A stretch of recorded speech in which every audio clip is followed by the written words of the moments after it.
Hidden Potential by Adam Grant. People often assume that to accomplish something truly great, you must be one of a few gifted geniuses born with extraordinary talent. However, psychologist Adam Grant argues in Hidden Potential that the world's top performers weren't extraordinary geniuses from birth. Rather, they built their skills over time using the right techniques. The capacity to achieve isn't rare. Everyone has more potential to accomplish great things than they think they do. Short-form note. In Mindset, Carol Dweck also notes that many influential geniuses didn't have extraordinary abilities at birth, pointing to figures like Darwin and Tolstoy. Rather, their passion, persistent effort, and commitment to learning allowed them to develop incredible talents over time. These are key aspects of what Dweck calls a growth mindset. The belief that abilities and intelligence can be cultivated through effort and the right strategies, rather than being fixed traits you're born with. Grant is an organizational psychologist and professor at the University of Pennsylvania's Wharton School. He's written a number of best-selling books exploring the secrets to living a rewarding and creative professional life, including Give and Take, which is about the power of generosity in the workplace, and Originals, which is about how to generate and act upon contrarian, world-changing ideas. He also hosts the podcasts Thinking and Work Life. In this guide, we'll explain how to tap into the potential for greatness you may not even know you have. First, we'll describe how to optimally learn whatever skills you need to accomplish your goals by practicing in a way that's fun but uncomfortable. Then, we'll explain how to work with other people to accelerate your personal growth. Finally, we'll discuss how organizations can amplify their workers' potential rather than ignoring it like most organizations do.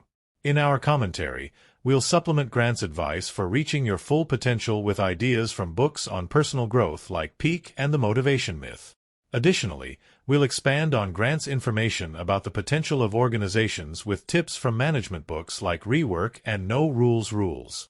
How to tap into your potential. Grant contends that to accomplish great things, you need to spend a lot of time honing your skills by engaging in fun, yet uncomfortable practice. Let's explore this idea more deeply. Learning should be fun. According to Grant, to maximize your potential, you need to cultivate the passion and playfulness required to have fun while building your skills. Why? Because becoming a master at anything requires you to devote countless hours of your life to practice. If you don't enjoy yourself while practicing, at some point you'll get burnt out and lose the energy and motivation to continue toward your goals. Grant offers 2 ways to make your practice more fun. First, find a way to add variety to your routine. It'll be much harder for you to get bored or become demotivated if you free yourself to switch between several kinds of practice in a given session. Frequently varying your practice also increases your ability to retain what you learn. Second, find a way to track your performance and compare it to what you've done in the past. Invent rules for tracking your points, and constantly seek to beat your high score. The pressure to win motivates you to focus and try your best during practice, accelerating your learning. Grant explains that to add enough variety and exciting performance tracking to your practice, you'll typically need to completely reimagine your practice routine.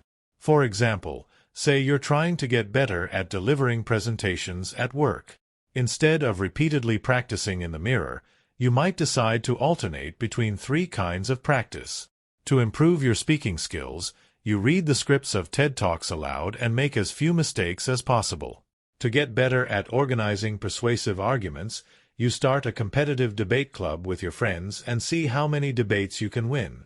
To boost your confidence, you go out to bars or events and see how many strangers you can talk to in one night.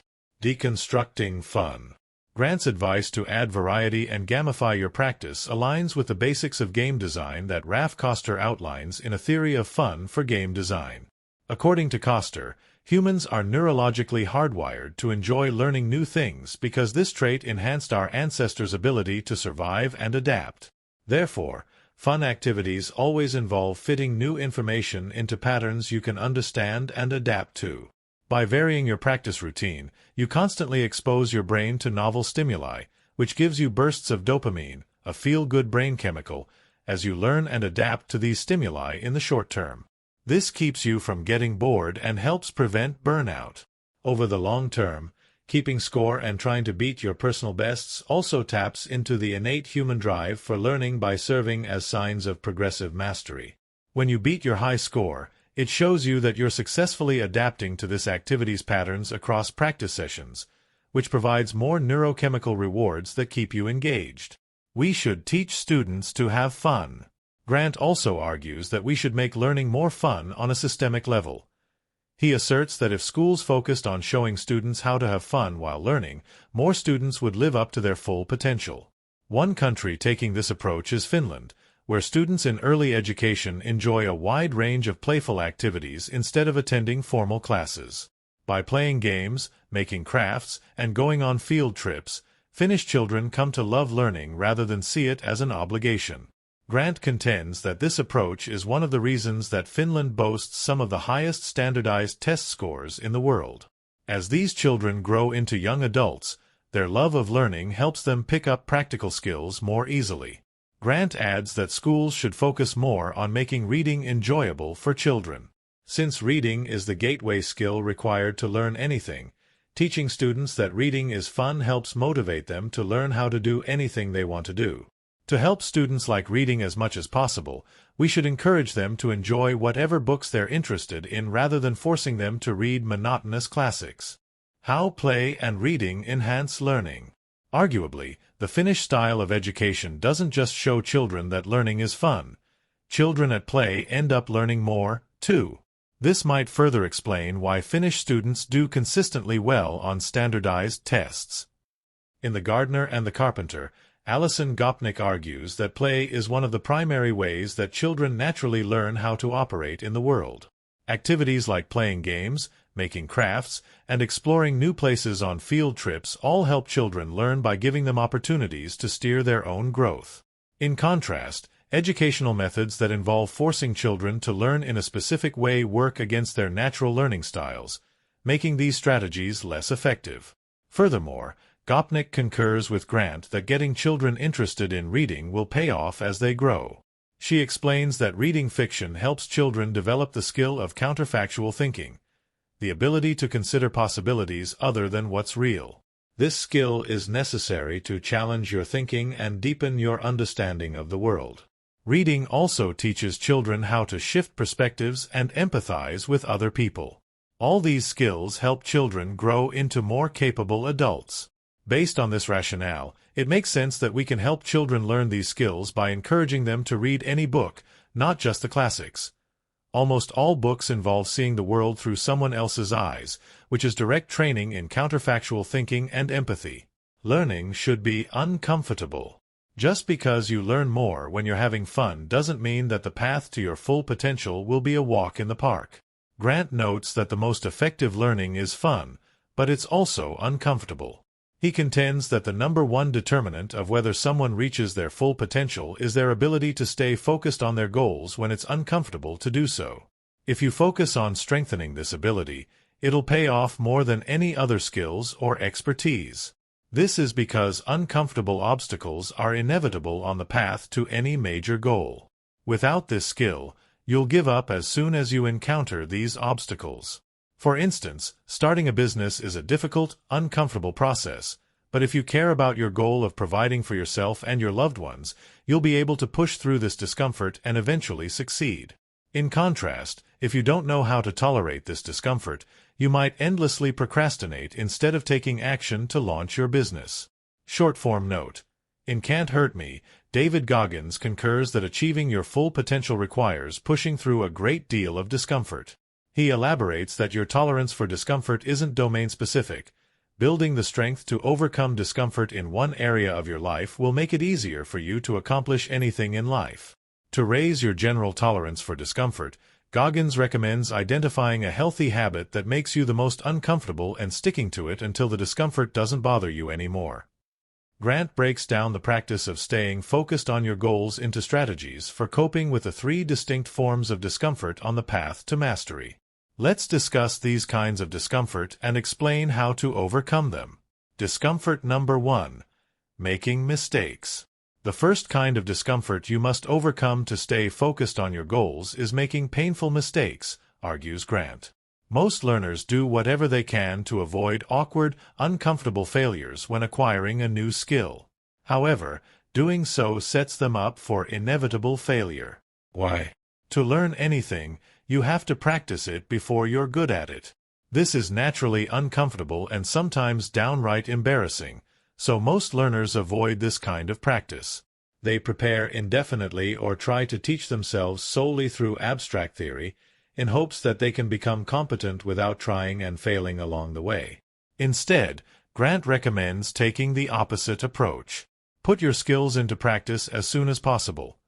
The very first day you start learning how to do something, try your best to successfully do it. When you inevitably make mistakes, take each one as an opportunity to learn what you're doing wrong. Make it a habit to expand the most uncomfortable parts of your training, the parts where you make the most mistakes, rather than minimize or avoid them.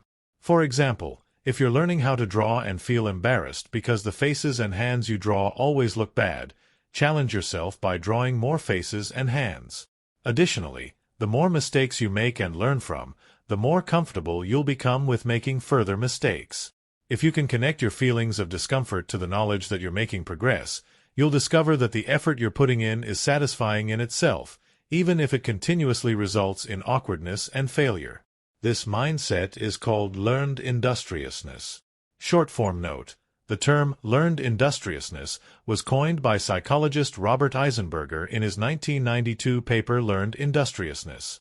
In this paper, Eisenberger elaborates that this learned industriousness effect can transfer across different types of tasks.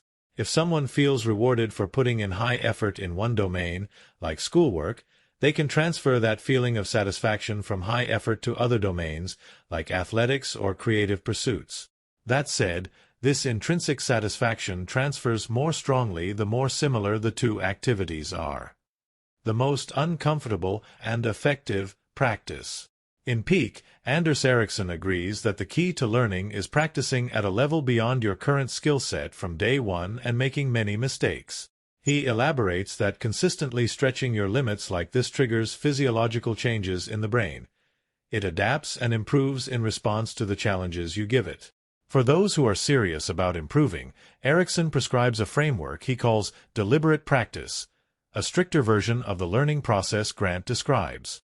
Deliberate practice involves following well-established training techniques, perfected over time, under the guidance of an experienced coach.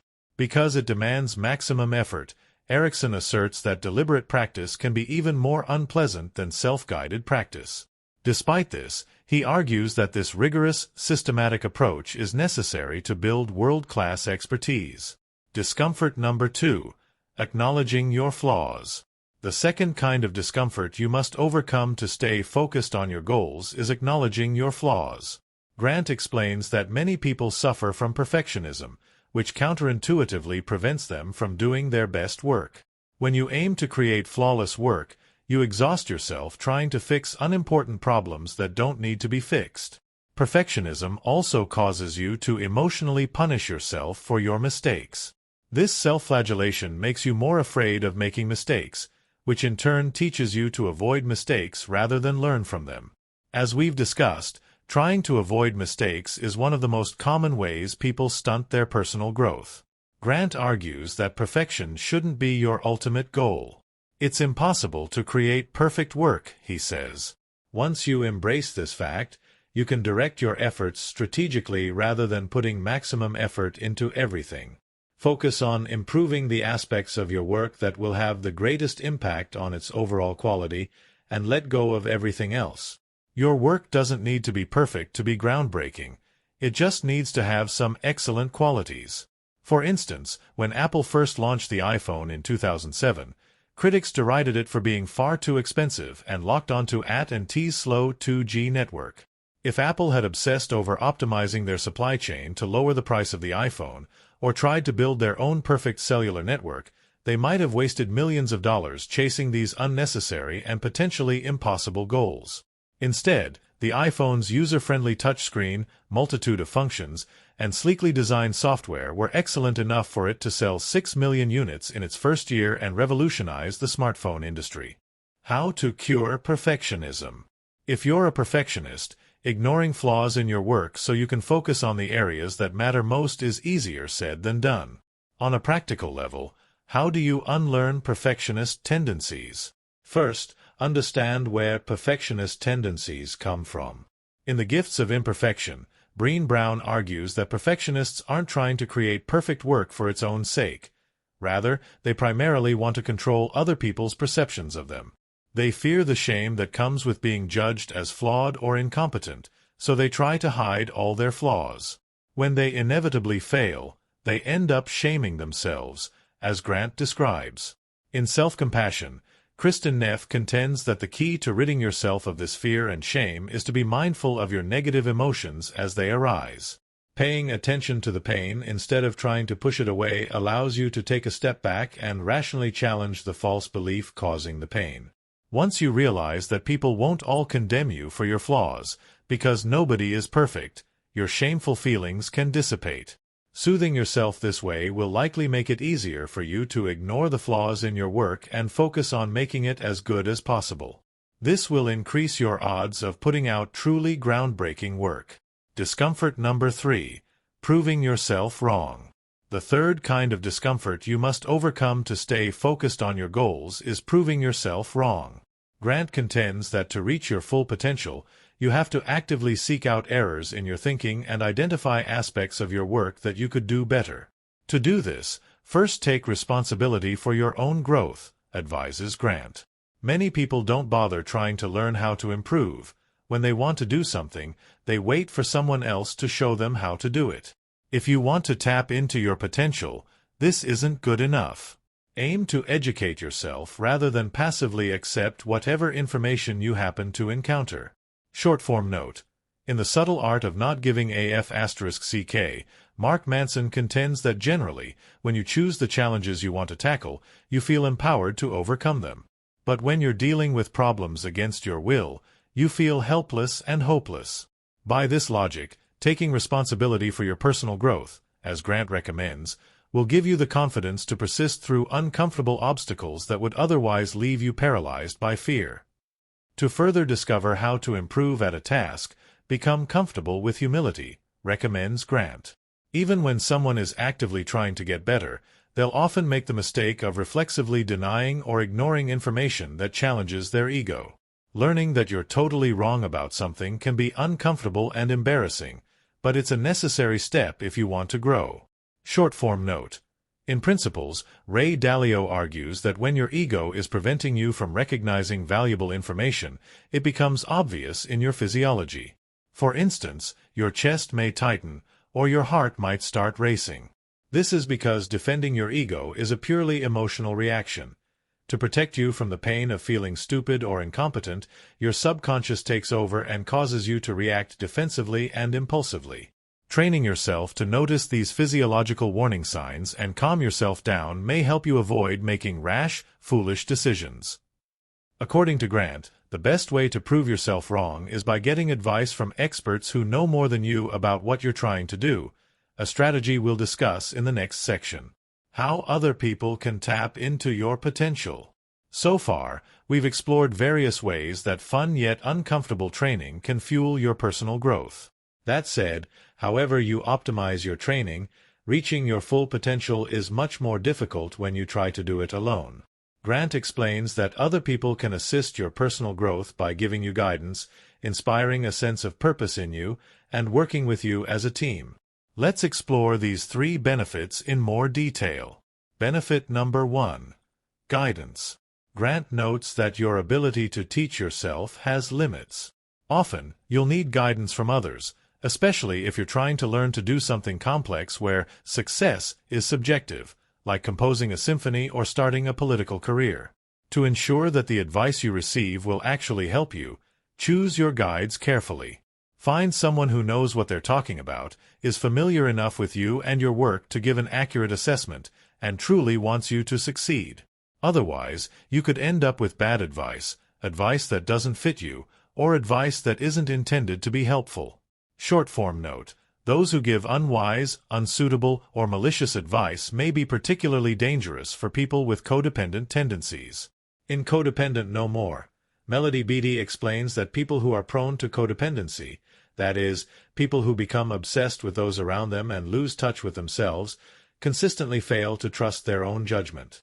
As a result, they often fall into the trap of blindly trusting others to make decisions for them. If you have codependent tendencies, it's especially important to second-guess those who tell you they know what's good for you. Additionally, learn to trust yourself by reflecting on times in your life when you made good decisions. How to ask for guidance. The way you solicit advice matters, too, writes Grant. Don't just ask people for general critiques. Most will either give you vague praise to spare your feelings or crush your spirit by bluntly telling you everything they dislike about your work. Instead, ask them to tell you what, specifically, you can do better. This simple request will focus the advice you receive into constructive feedback you can use to improve. Short-form note. In The Motivation Myth, Jeff Hayden argues that you don't necessarily need to directly talk to a mentor to learn from them the specific things you need to do better.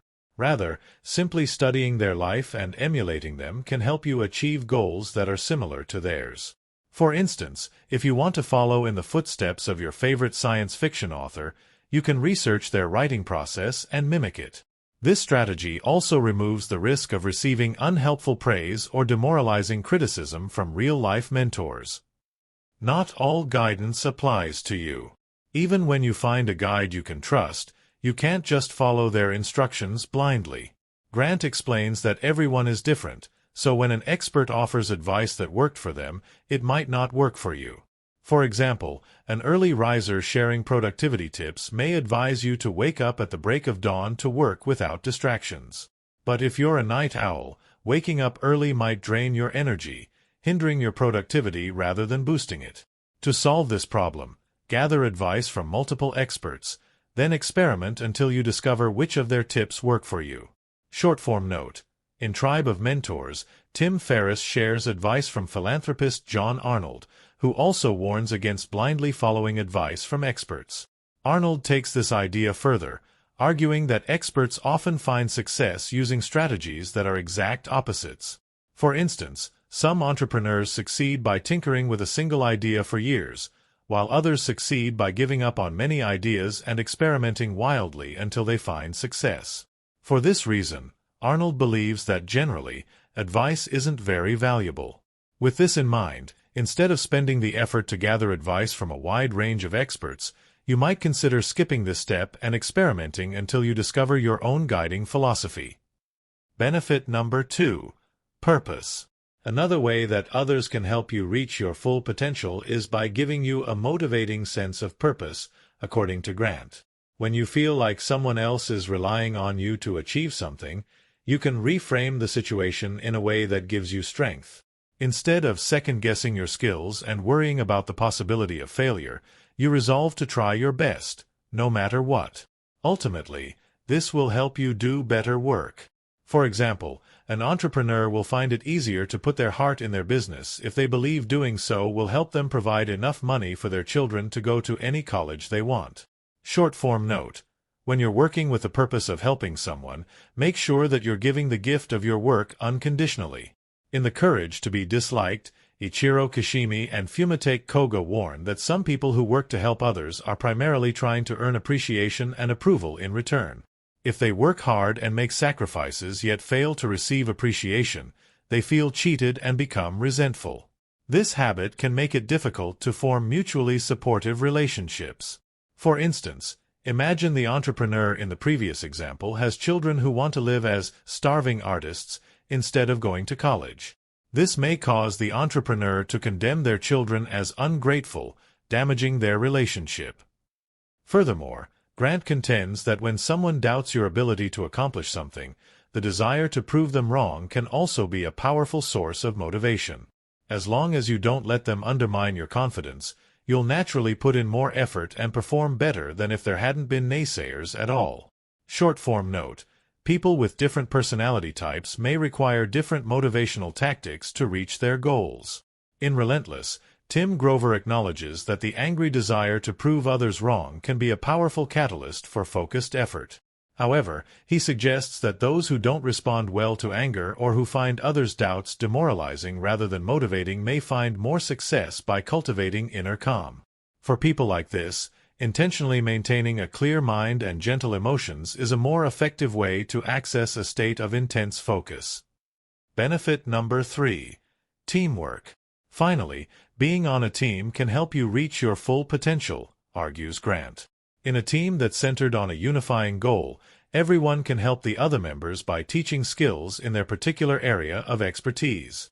When you're on a team like this, you not only learn from a variety of skilled people but also enhance your skills by teaching others. When you explain something to someone else, you re-examine and reinforce your understanding of it, leading to significant personal growth. Similarly, teaching someone how to achieve something makes you feel more capable of achieving your own goals. When you successfully teach someone, it's proof that you know what you're doing, and internalizing this proof helps you feel more confident. Research even shows that giving encouraging advice is more motivating than receiving such encouragement from others. The positive social pressure of teaching others.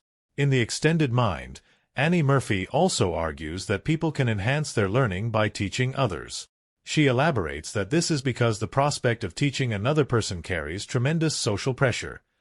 You know that the quality of your teaching will determine whether the people you're teaching will be impressed or think poorly of you. This drives you to more rigorously understand what you're going to teach. Murphy also concurs with Grant that teaching helps people feel more capable and confident. She explains that some nonprofit organizations are leveraging this fact to help struggling students build academic motivation. For instance, the Valued Youth Partnership assigns children at risk of dropping out of school to tutor younger children. When these struggling kids see that their academic work is helping someone, it strengthens their self-image, leading them to attend school more consistently and get better grades. Generating ideas through teamwork. In addition to increasing your skills and confidence, being on a team can help you generate better ideas, according to Grant. When teams put their heads together, they can come up with creative solutions to a wider variety of problems, at least in theory. Unfortunately, many teams try to do this by brainstorming in a group, which often causes people to avoid sharing their good ideas to protect themselves from negative judgment. Instead of group brainstorming, Grant recommends something called brainwriting. In this process, participants generate ideas for possible solutions independently. Then the team compiles a list of everyone's ideas, without revealing who came up with each idea, and shares it for everyone to judge alone. After everyone's had a chance to form an unbiased opinion, the team gathers to discuss the best ideas. This allows the team to judge everyone's ideas on their objective merits, leading them to the best solutions. Big teams hamper creativity. In Quiet, Susan Cain also criticizes the traditional brainstorming process. She notes that the more people involved in a brainstorming session, the less effective it is. This makes sense when viewed with Grant's logic. Since there are more people to judge your contributions, this increased pressure more strongly discourages people, especially introverts, from voicing their good ideas. Cain would likely support Grant's suggested process of brainwriting. She contends that for creativity to flourish, you need to be alone, and you need to be able to concentrate intensely. This implies that the most important step in Grant's brainwriting process is independent idea generation. The other parts of the process are probably more flexible. If you skip the independent judgment stage and come together to discuss everybody's ideas, you'll likely still get significantly better results than traditional brainstorming. How organizations can tap into their potential.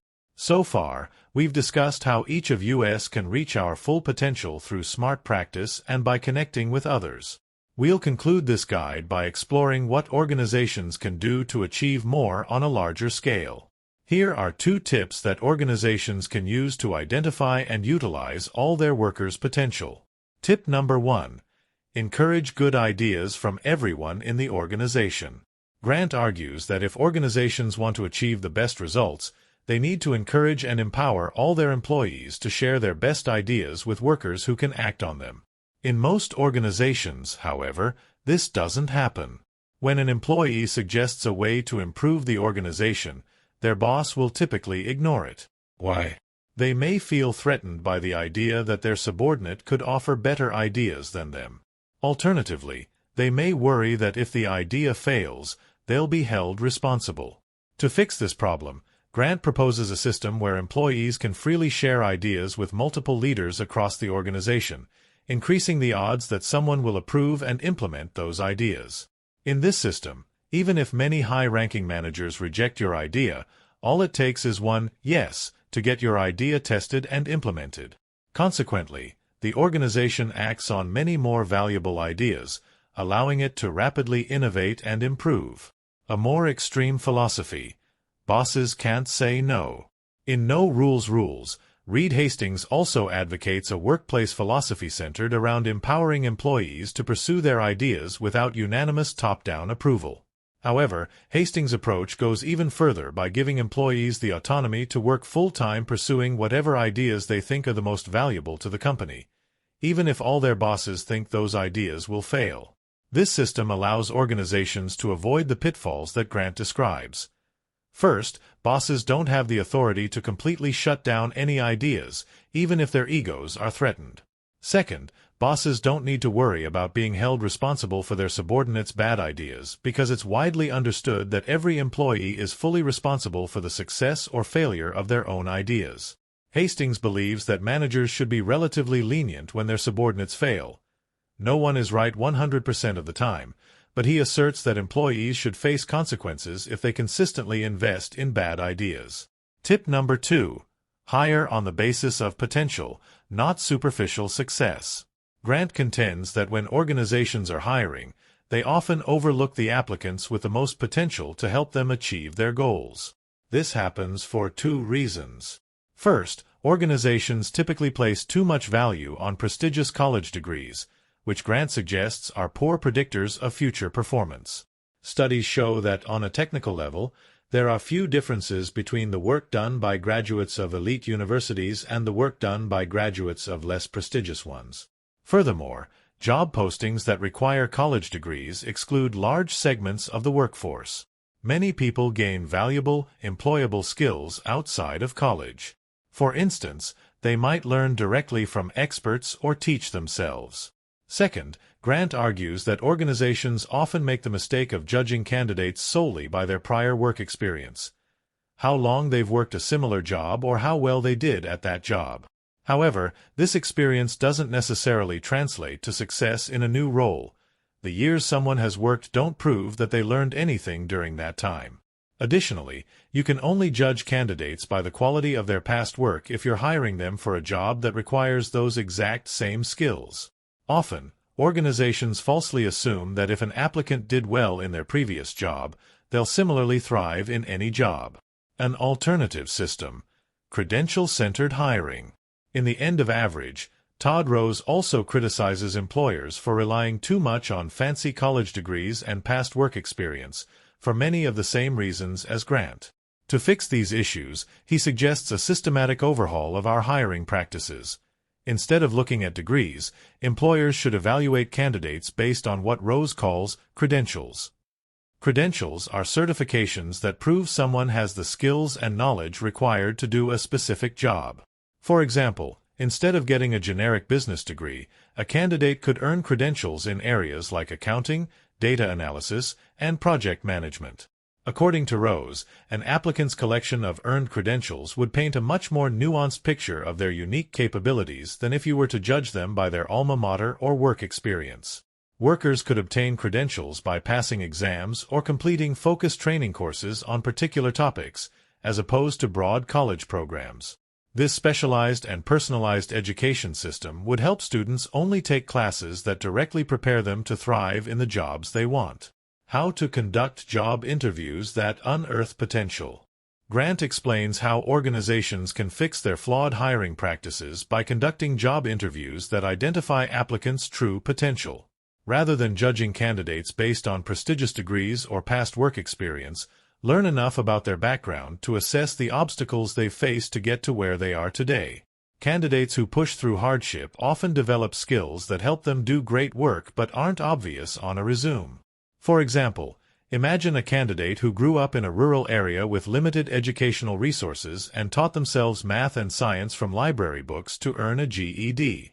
This demonstrates exceptional self-motivation and proactivity, skills that would serve them well in any job. Short-form note: although Grant recommends letting applicants' unique backgrounds inform your hiring decisions, be careful about what types of information you solicit. In the U.S., the Equal Employment Opportunity Commission forbids employers from asking questions that may lead to hiring discrimination.